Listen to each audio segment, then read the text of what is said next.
الصلاۃ والسلام علیک یا سیدی یا رسول اللہ وعلی آلک واصحابک یا سیدی یا خاتم النبیین۔ بندہ پروردگارم، امت احمد نبی، دوست دار چار یارم، تابع اولاد علی، مذہب حنفیہ دارم، ملت حضرت خلیل، خاک پائے غوث اعظم، زیر سایہ ہر ولی، صدیق عکس حسن کمال محمد است، فاروق ذل جاہ جلال محمد است، عثمان ضیاء شمع جمال محمد است، حیدر بہار باغ خصال محمد است، صلی اللہ تعالی علیہ وسلم۔ لوح بھی تو، قلم بھی تو، تیرا وجود الکتاب، گنبد آپ کی نرنگ تیرے محیط میں حباب، عالم آب و خاک میں تیرے ظہور سے فروغ، ذرہ ریگ کو دیا تو نے طلوع آفتاب، شوکت سنجر و سلیم تیرے جلال کی نمود، فقر جنید و بایزید تیرا جمال بے نقاب، اور تیری نگاہ ناز سے دونوں مراد پا گئے، عقل غیاب و جستجو، عشق حضور و اضطراب، شوق تیرا اگر نہ ہو میری نماز کا امام، میرا قیام بھی حجاب، میرا سجود بھی حجاب، گا بہیلا می برد اور گا بزور می کشد، عشق کی ابتدا جب، عشق کی انتہا جب، عالم سوز و ساز میں وصل سے بڑھ کے ہے فراق، وصل میں مر گیا آرزو، ہجر میں لذت طلب، عین وصال میں مجھے حوصلہ نظر نہ تھا، گرچہ بہانہ جو رہی میری نگاہ بے ادب، اور تازہ میرے ضمیر میں مارکائے کہن ہوا، عشق تمام مصطفیٰ، عقل تمام بولہب۔ معزز سامعین محترم، اسٹیج پر جلوہ گر علماء کرام، نعت خوانان حضرات، سیاسی و سماجی شخصیات، میں اور آپ تمام حضور کے غلام، رات کا کافی سارا پیر گزرنے کے باوجود ہم بیٹھے ہیں حضور کا ذکر سننے کے لیے، اور ذوق مانا مگر یہ ظالم دل ان کے رستے میں تو تھکا نہ کرے، ذوق مانا مگر یہ ظالم دل ان کے رستے میں تو تھکا نہ کرے۔ بھائی جب حضور کی بات آ جائے نا، پھر مومن کی ساری تھکاوٹیں اتر جاتی ہیں۔ جب حضور کی بات آئے اور مومن اپنے آپ سے باہر نہ ہو، پھر اس کو اپنا ایمان ٹچ کروانا چاہیے۔ جب حضور کی بات آ گئی پھر تو یہ ہے کہ ارا برا کنت کرا، کرائی کری منت درا۔ حضرت بلال حبشی ہیں اور آپ نے حضور کی نعت لکھی ہے حبشی زبان میں، یہ حبشے کی زبان ہے، ارا برا کنت کرا، کرائی کری منت درا۔ اس کا ترجمہ حضرت حسان نے عربی زبان میں کیا ہے کہ ذل مکارم فی آفاقنا اذا ذکرت وفینا بک یضرب المثل۔ یا رسول اللہ، قیامت تک جب بڑی بڑی باتیں ہوں گی نا، کسی کو پیش نہیں کیا جائے گا، آپ کی برکت سے آپ کے غلاموں کو پیش کیا جائے گا۔ اور بڑی بڑی باتیں کون سی ہیں؟ میرے آقا مولا صلی اللہ تعالی علیہ وسلم حضور اقبال سے پوچھ لیتے ہیں، اقبال بڑی باتیں کون سی ہے؟ اقبال کہتا ہے کاہن و پاپا و سلطان و امیر، بہر یک نخچیر صد نخچیر گیر۔ کہتا ہے حضور کی آمد سے پہلے یہاں پادری بھی تھے، کاہن بھی تھے، چودھری بھی تھے، وڈیرے بھی تھے، ملک بھی تھے، خان بھی تھے۔ اقبال کہتا ہے کاہن و پاپا و سلطان و امیر، بہر یک نخچیر صد نخچیر گیر۔ اقبال کہتا ہے حضور کی آمد سے پہلے یہ سارے موجود تھے، ایک انسان اس کا شکار تھا اور ہزاروں اس کے شکاری تھے. کسی نے قومیت کی نام پر، کسی نے لسانیت کے نام پر، کسی نے پیسے کے نام پر، کسی نے جناب زبان کے نام پر، کسی نے رنگ کے نام پر، کسی نے عربی کے نام پر، کسی نے عجمیت کے نام پر، کسی نے جناب سرداری کے نام پر انسان کو دبا کر رکھا ہوا تھا. اقبال پھر کیا ہوا؟ کہتا ہے کاہن و پاپا و سلطان و امیر باہر یک نخچیر صد نخچیر گیر. اقبال پھر کیا ہوا؟ کہتا ہے تامین حق بحقدار سپر. کیا بات. کہتا ہے سارے آئے، حسن یوسف دم عیسیٰ ید بیداداری آنچ خوبہ ہما دارد لیکن تو تنہا داری. کہتا ہے یا رسول اللہ آپ کی آمد سے پہلے سارے تھے، تامین حق بحقداراں سپرد بندگارا مسند خاکاں سپرد. کہتا ہے اتنی دیر میں میرے آقا و مولا صلی اللہ تعالیٰ علیہ وسلم آ گئے. اور اقبال حضور آئے تو ہوا کیا؟ کہتا ہے تامین حق بحقداراں سپرد بندگارا مسند خاکاں سپرد. اقبال کہتا ہے حضور نے آ کر غلاموں کو وہ شان بخش دی جہاں سلطان اور سردار سوچ بھی نہیں سکتے کہ ہم بھی یہاں جا سکتے ہیں. حضور نے غلاموں کو آ کر وہ شانیں بخش دی. اس کی مثال موجود ہے کہ حضرت فاروق اعظم اسلام لانے سے پہلے حبشے کے غلام اور جناب ایک کالے غلاموں پر تھوکتے بھی نہیں تھے، کہتے تھے کہ ہماری تھوک بھی افضل ہے، ہم ہاشمی و قریشی ہیں. لیکن جب حضرت میرے آقا مولا صلی اللہ تعالیٰ علیہ وسلم کے دامن رحمت سے وابستہ ہو گئے تو پھر حضرت فاروق اعظم خطاب کے بیٹے حضرت فاروق اعظم ایسے حضرت بلال کو دیکھ کر کہتے تھے ابو بکر سیدنا وآتک سیدنا، ابو بکر بھی ہمارا سردار ہے. ابو بکر نے جس کو آزاد کروایا یہ بلال بھی ہمارا سردار ہے. اقبال کہتا ہے حضور آ گئے ہیں، ساری کائنات آئی، سارے لوگ آ کر باتیں کریں گے، ہم غریبوں کو حقوق دیں گے. ہر کوئی یہی بات کرتا ہے، یہاں سے شروع ہوتا ہے. ہم مسکینوں کا سوچیں گے، ہم یتیموں کی بات کریں گے، ہم غریبوں کے جناب دکھیاری بنیں گے، ہم غریبوں کا بداوا کریں گے. اقبال کہتا ہے سارے لوگ آئے، کوئی غریبوں کی بات بن نہ سکی، لیکن میرے آقا مولا صلی اللہ تعالیٰ علیہ وسلم آ گئے. کیا ہوا؟ فتح مکہ کے دن میرے آقا مولا صلی اللہ تعالیٰ علیہ وسلم آج حضور فاتحانہ انداز میں فتح مکہ کے دن مکے میں داخل ہو رہے ہیں. آج مکے کے اندر وہ لوگ بھی موجود ہیں جنہوں نے حضور کو ہجرت پر مجبور کیا. آج وہ لوگ بھی موجود ہیں جنہوں نے حضور کی صاحبزادی کو اونٹ سے گرا کر شہید کیا. آج وہ لوگ بھی موجود ہیں جنہوں نے حضرت امیر حمزہ کے کلیجے چبائے. آج وہ لوگ بھی موجود ہیں جنہوں نے حضرت خباب بن ارد کے جسم میں سوراخ کیے. آج حضرت سمیہ کو شہید کرنے والے بھی موجود ہیں. آج حضرت بلال کو تپتی ریت پر لٹا کر مارنے والے بھی موجود ہیں. لیکن سنیے، فتح مکہ کے دن سارے اعدائے دین نصرت مصطفیٰ دیکھتے رہ گئے. میرے آقا مولا صلی اللہ تعالیٰ علیہ وسلم حضور فاتحانہ انداز میں مکے کے اندر داخل ہو رہے ہیں. اور یہاں ایک بات کرتا جاؤں، یہ دنیا کی 4 چاندنی کسی کو مل جائے نا تو گردن یہاں ہوتی ہے، یہاں کلف ہی نہیں ختم ہوتی. لیکن حضور کی سنت کیا ہے؟ میرے آقا و مولا صلی اللہ تعالیٰ علیہ وسلم آج مکے میں فاتحانہ انداز سے داخل ہو رہے ہیں. لیکن صحابہ کہتے ہیں کہ امام الانبیاء اونٹنی پر سوار ہیں، اور اونٹنی کے اوپر جو کجاوا پالان جو بھی آپ کہتے ہیں، اونٹنی کے اوپر کجاوا ہے. میرے آقا و مولا صلی اللہ تعالیٰ علیہ وسلم کا اللہ کی بارگاہ میں اللہ کے حضور سر اتنا جھکا ہوا کہ حضور کی پیشانی کجاوے کو لگ رہی تھی. ایسے کر کے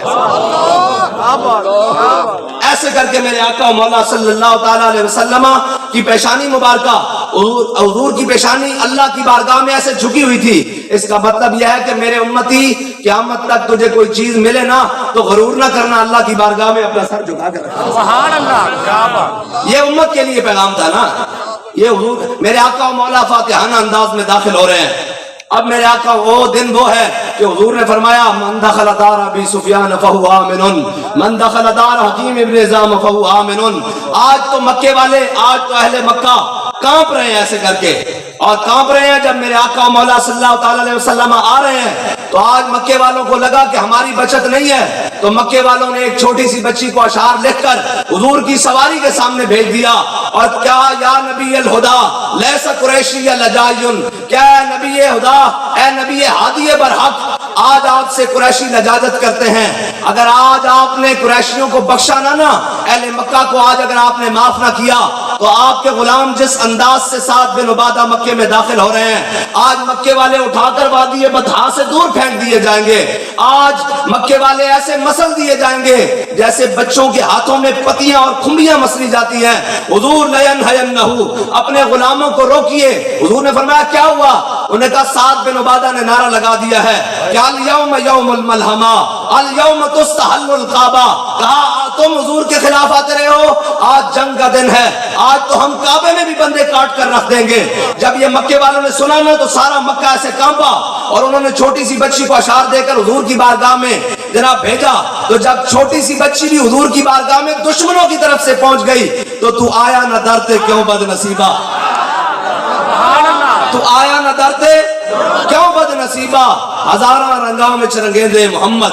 حضور نے پوچھا کیا بات ہے؟ انہوں نے کہا سعد بن عبادہ نے نعرہ لگایا ہے آج جنگ کا دن ہے، آج مکے میں بھی بندے کاٹ کے رکھ دیں گے۔ تو میرے آقا و مولا نے فرمایا نہیں الیوم یوم المرحمہ، فرمایا آج جنگ کا دن نہیں ہے، آج تو میری رحمت للعالمین دکھانے کا دن ہے۔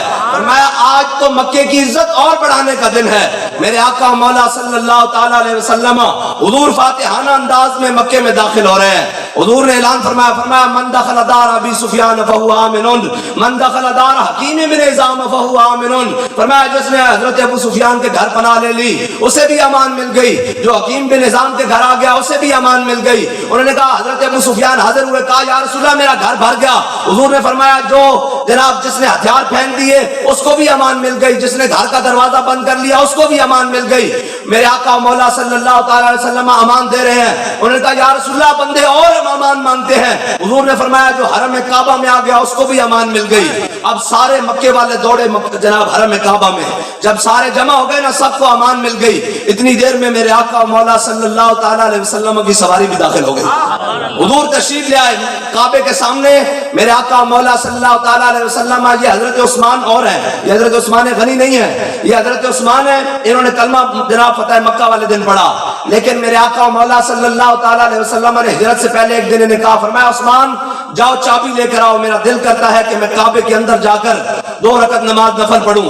تو وہ ان کی والدہ کے پاس چابی ہوتی تھی، یہ چابی لینے کے لیے گئے، انہوں نے کہا حضور مانگتے ہیں چابی دے دو۔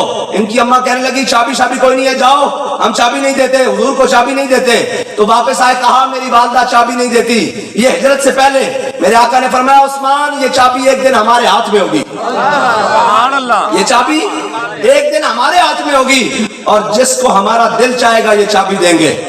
آج میرے آقا و مولا صلی اللہ تعالیٰ علیہ وسلم جب فاتحانہ انداز میں آئے تو حضور نے حضرت عثمان کی طرف دیکھا، فرمایا عثمان جاؤ چابی لے کر آؤ، کعبے کی چابی لے کر آؤ۔ وہ دوڑے گھر کی طرف گئے تو ان کی والدہ کہنے لگی چابی کوئی نہیں ہے۔ انہوں نے کہا ماں جی باہر نکل کر منظر تو دیکھیں، حضور فاتحانہ انداز میں آ گئے ہیں، سارے حضور کی بارگاہ میں پہنچ چکے ہیں، حضرت ابو سفیان نے بھی کلمہ پڑھ لیا ہے، حضرت اکرمہ بھی آ رہے ہیں کلمہ پڑھنے کے لیے، صفوان بن امیہ بھی کلمہ پڑھ چکے ہیں، سارے حضور کی جناب جس کے آگے کھچی گردنیں جھک گئی، اس خدا داد شوکت پہ لاکھوں سلام، اور جس کے آگے سرے سروراں خم رہے اس سرے تاج رفعت پہ لاکھوں سلام۔ کہا جتنی اکڑی ہوئی گردنیں تھی حضور کی بارگاہ میں جھک گئی ہیں، چابی دے جلدی سے، باہر منظر دیکھیں کیا بن گیا ہے۔ ان کی والدہ نے چابی دی۔ میرے آگے سننے والی بات وہ جو اقبال نے کہا تامین حق بحقداراں سپرد، حضرت عثمان چابی لے کر آئے، میرے آقا و مولا صلی اللہ تعالیٰ علیہ وسلم نے کعبے کا دروازہ کھلوایا۔ آج یہ فتح ہے جس کے بارے میں قرآن کہتا ہے انا فتحنا لک فتحا مبینا لیغفر لک اللہ ما تقدم من ذنبک وما تاخر ویتم نعمتہ علیک ویہدیک صراطا مستقیما۔ آج اتنی بڑی فتح ہے، میرے آقا و مولا صلی اللہ تعالیٰ علیہ وسلم نے کعبے کا دروازہ کھلوایا۔ جب کعبے کا دروازہ کھلوایا نا حضور نے ایک جانب حضرت بلال کو لیا دائیں جانب، اور بائیں جانب حضرت اسامہ بن زید کو پکڑا۔ ایک غلام ہے اور ایک غلام اور خادمہ کے بیٹے ہیں، مسئلہ سمجھانے کے لیے ایک غلام ابن غلام ہے، ایک غلام ہے اور ایک غلام ابن غلام ہے، خادمہ یعنی لونڈی کے بیٹے اور غلام حضرت زید بن حارثہ کے یہ صاحبزادے ہیں، حضرت اسامہ بن زید۔ میرے آقا و مولا نے ایک جانب حضرت بلال کو پکڑا، ایک جانب حضرت اسامہ بن زید کو پکڑا۔ حضور کعبے کے اندر تشریف لے گئے، حضور نے جا کر اندر سے کھٹی لگوا دی، نہیں سمجھ آئی، ایک طرف غلام ایک ایک طرف غلام ابن غلام، حضور اندر گئے، کعبے کو کنڈی لگوا دی اور کعبے کے باہر ہاتھ باندھ کر کون کھڑا ہے؟ حضور کا سارا خاندان بھی کھڑا ہے، حضرت عباس بھی کھڑے ہیں، حضرت جناب جعفر طیار کے صاحبزادے بھی کھڑے ہیں، سارا خاندان حضور کا باہر کھڑا ہے، عبداللہ بن عباس بھی باہر کھڑے ہیں، حضرت جناب سیدنا صدیق اکبر بھی باہر کھڑے ہیں، فاروق اعظم بھی باہر کھڑے ہیں، عثمان غنی بھی باہر کھڑے ہیں، مولا کائنات بھی باہر کھڑے ہیں، عشرہ مبشرہ بھی باہر کھڑے ہیں، بدر والے، احد والے، خندق والے، مریسی والے، مستلق والے، آج سارے باہر ہاتھ باندھ کر کھڑے ہیں، اور اندر کون گیا ہے؟ ایک غلام اور ایک غلام ابن غلام۔ میرے آقا مولا صلی اللہ تعالیٰ علیہ وسلم نے اندر نفل پڑھے۔ آگے بات بڑی مزے والی ہے، میرے آقا مولا نے جناب نفل پڑھے، حضور باہر تشریف لائے، حضرت بلال حبشی بھی حضور کے ساتھ باہر آئے، حضرت عبداللہ بن عمر یہ حضرت فاروق اعظم کے صاحبزادے ہیں، خطاب کے پوتے ہیں۔ حضرت عبداللہ بن عمر کہتے ہیں کہ میں نے حضرت بلال کا ایسے ہاتھ پکڑا، میں نے کہا بلال مجھے بتاؤ تو صحیح حضور نے اندر کہاں نفل پڑھے ہیں؟ کہتے ہیں بلال نے میرے ساتھ آنکھیں نہیں ملائی، کہتے ہیں یہاں یہاں، یہ کہتے ہوئے نکل گئے۔ ہم اقبال سے پوچھتے ہیں اقبال حبشے کا غلام اور عمر کے بیٹے سے آنکھ نہ ملائے، یہ ناز انداز کیسے آئے؟ اقبال کہتا ہے اقبال یہ کس کے عشق کا فیض عام ہے؟ رومی فنا ہوا حبشی کو دوام ہے۔ اقبال کہتا ہے کائنات میں کہیں عزت نہیں مل سکتی، پوری دنیا پر حکومت سکندر ذوالقرنین نے کی ہے، 10 والی گلی میں نام لینے والا کوئی نہیں، دنیا پہ بلال بلال ہو رہی ہے، یہ میرے آقا و مولا کے دامن رحمت سے وابستہ ہونے کی وجہ ہے۔ یا رسول اللہ لبیک لبیک لبیک، یا رسول اللہ لبیک لبیک لبیک، یا رسول اللہ۔ آگے تو آیا نہ درتے کیوں بد نصیبہ، ہزاراں رنگاں وچ رنگیندے محمد۔ حضرت اسامہ بن زید کا تعارف کراتا جاؤں۔ حضرت اسامہ بن زید یہ حضرت امام حسن کے ہم عمر ہے، اور میرے آقا و مولا صلی اللہ تعالیٰ علیہ وسلم مدینہ پاک سے جب بھی کہیں باہر کسی کام کے لیے تشریف لے جاتے، بلکہ یہ کہا جائے کہ کسی بھی کام کو شرف دینے کے لیے تشریف لے کر جائے۔ حضور کسی بھی کام کو شرف دینے کے لیے، یعنی قبیلوں کے صلح کے لیے، یعنی کہ جنگوں کی تیاری کے لیے، کسی بھی کام کو شرف دینے کے لیے میرے آقا و مولا مدینہ پاک سے باہر جاتے ہیں، تو جب امام الانبیاء واپس مدینے کی جانب لوٹتے نا، تو مدینے جتنے بھی صحابہ کے چھوٹے چھوٹے بچے ہوتے نا، وہ حضور کے استقبال کے لیے باہر نکل کر جاتے۔ اب حضور ادھر تشریف لے کر گئے ہیں، واپس اگر مشرق سے گئے ہیں اور مغرب کی جانب سے آ رہے ہیں، تو صحابہ کے بچوں کو کیسے پتہ لگتا کہ حضور ادھر سے آ رہے ہیں؟ اس پر پھر ہمارے امام بولے ہیں کہ کوچا کوچا میں مہکتی ہے یہاں بوئے قمیص، اور یوسفستان ہے ہر گوشہ کنان عرب ہے جی۔ حضرت اعلیٰ حضرت بریلی فرماتے ہیں کہ صحابہ کے بچوں کو کیسے پتہ لگتا کہ حضور ادھر سے آ رہے ہیں؟ کہا جہاں سے تازہ تازہ خوشبو آتی نا، امبر زمین ابیر ہوا مشک تر غبار، ادنا سی یہ شناخت تیری راہ گزر کی ہے، جہاں سے تازہ تازہ خوشبو کے حلے آتے، صحابہ کے بچے سمجھ جاتے کہ ادھر سے حضور تشریف لے کر آ رہے ہیں۔ سبحان اللہ۔ صحابہ کے بچے حضور کے استقبال کے لیے مدینہ پاک سے باہر جاتے۔ اب یہ مسئلہ سمجھانے کے لیے بات کرنے لگا ہوں، یہ چودھری اورنگزیب صاحب بیٹھے ہیں اور مسئلہ سمجھانے کے لیے بات کرنے لگا ہوں کہ میرے آقا و مولا صلی اللہ تعالیٰ علیہ وسلم کے لیے جب بچے استقبال کے لیے جاتے، حضرت امام حسن بھی ان میں ہوتے اور اسامہ بن زید بھی ہوتے، یہ حضور کے خادم کے بیٹے ہیں، حضرت جناب زید بن حارثہ کے بیٹے ہیں، اور حضرت امام حسن کون ہیں؟ سیدہ کے نور ہیں،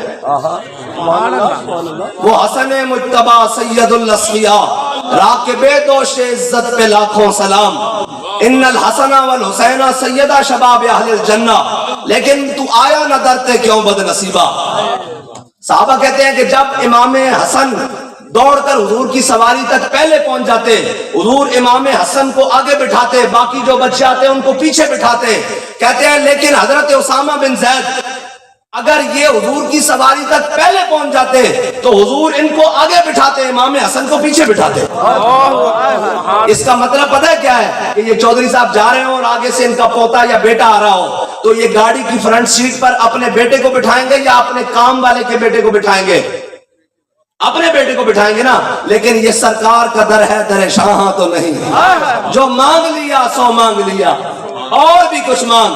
اب بات سمجھیں کہ ادھر سے ایک غلام کے بیٹے آ رہے ہیں, ایک خادم کے بیٹے آ رہے ہیں, اور ایک امام حسن آ رہے ہیں. لیکن حضرت اسامہ بن زید امام حسن سے پہلے پہنچ گئے حضور کی سواری تک. حضور حضرت اسامہ بن زید کو آگے بٹھاتے اور حضرت امام حسن کو پیچھے بٹھاتے. یہ سرکار اقبال کہتا ہے نا, تامین حق بحقدارا سپرد بندگارا مسند خاکاں سپرد. اقبال کہتا ہے جہاں اب غلام سوچ بھی نہیں سکتے تھے کہ ہم اس مسندوں پہ بیٹھیں گے, بلکہ سردار نہیں سوچ سکتے تھے, حضور نے وہاں غلاموں کو بٹھا دیا. حضور آ گئے. بس بات اتنی سی ہے کہ امام الانبیاء آ گئے. قیامت تک کوئی کسی کو عزت نہیں دے سکتا. اگر کوئی عزت پا سکتا ہے تو وہ حضور کے در سے پا سکتا ہے. کائنات میں ساری عزتیں اللہ نے اپنے حبیب کے لیے بنائی ہیں, اور جو بھی قیامت تک کسی کو عزت ملے گی وہ حضور کے در سے ملے گی, اور حضور کے در پر. اور جو نہیں پہنچا اس سے بدبخت کون ہو سکتا ہے, اس سے جناب بدبخت کون ہو سکتا ہے. اور لوگ دائیں بائیں کی باتیں کرتے ہیں, اور لوگ جناب یہ باتیں کرتے ہیں کہ یہ مولویوں نے باتیں بنائی ہوئی ہیں. ہمارے امام نے کہا نا کہ حاجیو آؤ شہنشاہ کا روزہ دیکھو, کعبہ تو دیکھ چکے اب کعبے کا کعبہ دیکھو. اب لوگ اعتراض کرتے ہیں کہ جناب یہ آپ نے کیا باتیں کی ہوئی ہیں. میں نے کہا چلو مولویوں کی نہ مانو, داڑھی منڈے درویش اقبال کی مان لیتے ہیں. اس کے ساتھ تو اختلاف کسی کا نہیں ہے نا. وہ تو جناب کلندر لاہوری ہے, حکیم الامت ہے, اور جناب علامہ ہے, ڈاکٹر ہے. اس سے پوچھ لیتے ہیں اقبال تیرا عقیدہ اس کے بارے میں کیا ہے. اقبال کہتا ہے تور موجے از غبار خاناش کعبہ را بیت الحرم ای کاشاناش. اقبال کہتا ہے لوگ تور پہاڑ کی باتیں کرتے ہیں, میرے آقا و مولا صلی اللہ تعالی علیہ وسلم کے سین مبارکہ میں جو جھاڑو دیا گیا اس سے جو گرد و غبار اڑا, تور تو اس کا مقابلہ بھی نہیں کر سکتا. حضور کا در ہے بھائی.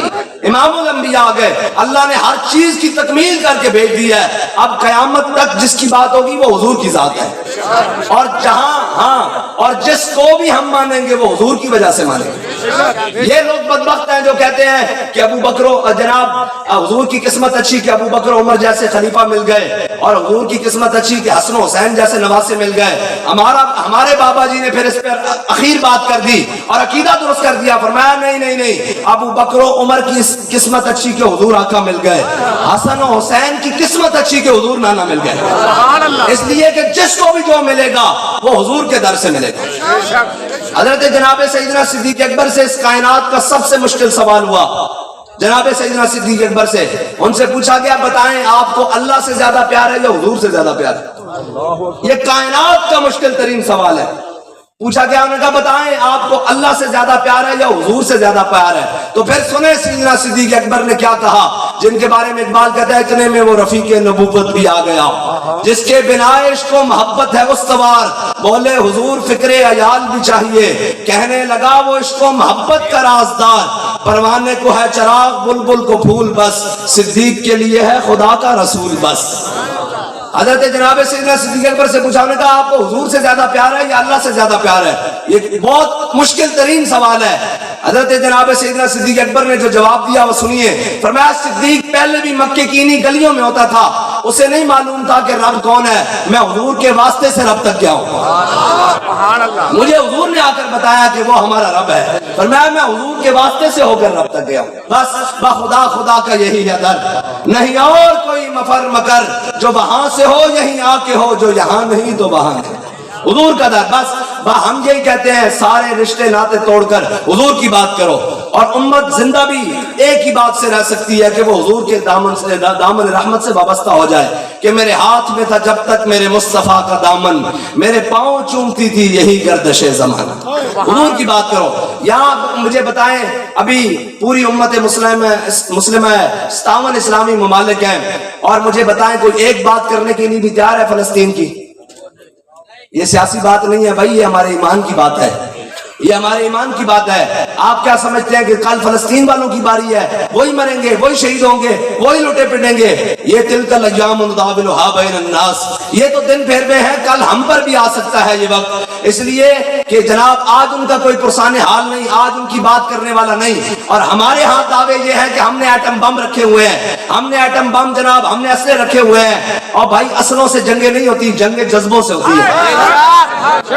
جنگیں جذبوں سے ہوتی ہیں. جب صحابہ پہنچے نا کسرا کے بادشاہ کے سامنے, دربار کے سامنے تو سامنے دریائے دجلہ آ گیا، جن کے بارے میں اقبال کہتا ہے محفل کون و مقام میں سحر و شام پھرے لے کے میں توحید صفت جام پھرے، قوم دشت میں لے کے تیرا نام پھرے، اور تجھ کو معلوم ہے کبھی ناکام پھرے، دشت و دشت دریا بھی نہ چھوڑے ہم نے، باہر ظلمات میں دوڑا دیے گھوڑے ہم نے۔ یہ افسانی باتیں نہیں ہیں، یہ حقیقی باتیں ہیں کہ جب صحابہ پہنچے نا جناب کسریٰ کے محل کے سامنے اور دریائے دجلہ سامنے آ گیا تو وہ دریا اپنی پوری موجوں پر تھا، پوری طغیانی میں تھا، اور انہوں نے کہا یہ اب تو ہمارے قریب نہیں آ سکتے، ہمارے قلعوں کے قریب نہیں آ سکتے۔ تو وہ سامنے فارسی فوجی، اوپر ایرانی فوجی کھڑے تھے، اس وقت کے کسریٰ کے فوجی وہ اوپر جناب قلعوں پر کھڑے تھے، اور انہوں نے دیکھا تو جناب حضرت سعد بن ابی وقاص نے جب دریائے دجلہ میں اپنا گھوڑا ڈالا نا، حضرت سلمان فارسی نے بھی پیچھے صحابہ نے گھوڑے ڈالے تو وہ جناب چیخ اٹھے، انہوں نے کہا دیواں امن دیواں امن، انہوں نے کہا یہ تو پاگل آ رہے ہیں، یہ انسان نہیں ہو سکتے، انسانوں کے اندر یہ شعور ہے کہ جناب گھوڑے کیسے یہ دریا پار کریں گے۔ تو وہاں پھر ایک رائٹر ہے، اس نے کمال بات لکھی، اس نے کہا یاد رکھنا کبھی بھی جذبہ سواریوں میں نہیں ہوتا، سواروں میں ہوتا ہے، جذبہ سواروں میں ہوتا ہے۔ اگر ہم نے خالد ٹینک، درار ٹینک، قوم مذاق اڑاتی تھی کہ غوری آیا، غزنوی آیا، غوری نہیں آیا تو فلسطین لٹ گیا نا، اگر غوری آیا ہوتا تو فلسطین کا یہ عالم نہ ہوتا۔ خالد بنایا، درار ٹینک بنایا، جناب یہ سارے سامان بنائے، لیکن یہ اپنی عیاشیوں کے لیے بنائے، اسلام کے لیے نہیں بنائے۔ اگر یہ اسلام کے لیے بنائے ہوتے تو اقبال کہتا ہے قبضے میں بھی یہ تلوار آ جائے تو مومن، یا خالد جاں بازا یا حیدر کرار۔ حضرت خالد بن ولید، میں بتا رہا ہوں جذبے کی بات، یہ بات میں ہمارے چودھری صاحب سے کوئی ناراض نہ ہو کہ یہ باتیں یہ کر رہے ہیں، ہمارا کام ہے، ہم نے حق بات کرنی ہے، اوپر مشرف بیٹھا ہو یا اوپر زرداری بیٹھا ہو، اوپر نواز ہو یا عمران ہو، اوپر ایوب ہو یا جناب بھٹو ہو، ہمیں اس سے غرض نہیں ہے، ہمیں اس سے غرض ہے کہ یہ نغمہ فصل گل و لالا کا نہیں پابند، بہار ہو کے خزاں لا الہ الا اللہ، ہم نے حق بات کرنی ہے، اس حق بات کے لیے ہمارا سر رہ جائے یا کٹ جائے اس سے بھی غرض نہیں ہے۔ اس لیے کہ امام علی مقام، وہ صاحبزادہ صاحب بیان کر رہے تھے امام علی مقام کو ہر کوئی، آپ ایسے آپس میں بتائیں ہم جتنے لوگ بیٹھے ہیں ہم حسینی ہیں یا یزیدی؟ صحیح بتائیے گا، حسینی ہے؟ مجھے یہ بتائیں کہ امام علی مقام سے یزید نے کیا مانگا تھا؟ اور بیعت کرتے ہیں، ووٹ پہ ناراض ہو جائیں گے لوگ، قوم کا ہضمہ نہیں ہے نا بچو، قوم کو ابھی بڑا تیار کرنے، ان کو تو لبیک کا نعرہ لگواتے ہیں، یہ پتہ نہیں سمجھتے ہیں کہ ہم کیا کرنے لگے ہیں، اور کچھ نہیں کرنے لگے۔ جناب اقبال کہتا ہے یہ جو ایک سجدہ جسے تو گراں سمجھتا ہے، ہزار سجدوں سے آدمی کو دیتا ہے نجات۔ ہاں ہم سارے دروازوں سے ہٹا کر حضور کے دروازے پر لانا چاہتے ہیں، سارے دروازے دیکھ تو لیے ہیں یار، کبھی رشیا کے دروازے، کبھی جناب امریکہ کے دروازے، کبھی نیٹو کے دروازے، کبھی چائنا کے دروازے، جناب سارے دروازوں پہ پھر لیا ہے۔ ہم یہ کہتے ہیں ایک دفعہ حضور کے دروازے پر بھی آ جاؤ، نتیجہ دیکھو تو صحیح کیا بنتا ہے، سارے دروازے تو تم نے پھر لیے ہیں۔ بہرحال میں بتانے لگا ہوں کہ قوم کو ہم بات کرتے ہوئے بھی ہمیں پوری تمہید باندھنی پڑتی ہے کہ یہ قوم جناب ساری رات وہ جناب دانس ہو اور جناب مجرے ہو، اس پر قوم کو کوئی اعتراض نہیں، لیکن ہمارا 2 منٹ سپیکر چل جائے تو کہتے ہیں مولوی صاحب رات کو تقریریں ہوتی رہی ہیں، رات کو یہ ہوتی رہی ہیں، یا رات کو جناب یہ ہوتا رہا ہے۔ میں نے کہا مجھے یہ بتاؤ کہ آپ جب پیدا ہوئے تھے آپ کو گانے کان میں سنائے گئے تھے یا اذان دی گئی تھی؟ اگر اذان دی گئی تھی تو پھر اتنی حق بات سے چڑ کیوں ہے؟ ہم نے کون سا جرم کیا ہے؟ ہمارے ہاتھ میں تو کوئی تلوار نہیں، کوئی بندوق نہیں، نہ خنجر ہے، نہ ہم نے کسی کا خون کیا ہے، پھر ہماری مخالفت کیوں ہے؟ ہاں اگر یہ ہے کہ آپ بات کیوں کرتے ہیں حق، تو یہ بات ہم نے حسین سے سیکھی ہے، اور وہ کیسے سیکھی ہے؟ ہم سارے حسینی ہیں کہ یزیدی ہیں؟ حسین سے کیا مانگا؟ یزید نے یہی کہا نا بیعت کر لو، بیعت کر لو، تو حسین نے کیا کہا کہ بیعت نہیں ہو سکتی، سر داد نہ داد دس در دست یزید، میں سر دے سکتا ہوں بیعت نہیں کر سکتا۔ اس نے کہا میں سختی کروں گا، فرمایا 72 دے سکتا ہوں، ہاتھ نہیں دے سکتا۔ یہ حسین ہے، اور ہم سارے حسینی ہیں۔ جب روح سے کہتے ہو لبیک یا حسینہ، جب روح سے کہتے ہو لبیک یا حسینہ، پھر سینے سے یزیدوں کا ڈر کیوں نہیں جاتا؟ جب یزیدوں کا ڈر ہے نا، اس ٹائم یزید نے کیا کہا تھا؟ اس وقت کے یزید کو گالیاں دینی آسان ہے، اس وقت کے یزید کو للکارنا مشکل ہے۔ تو ہم نے ہر دور کے یزید کی آنکھ میں آنکھ ڈال کر بات کی ہے کہ وہ ستم کرے ذرا ہنر آزمائے، تو تیر آزما ہم جگر آزمائے۔ وہ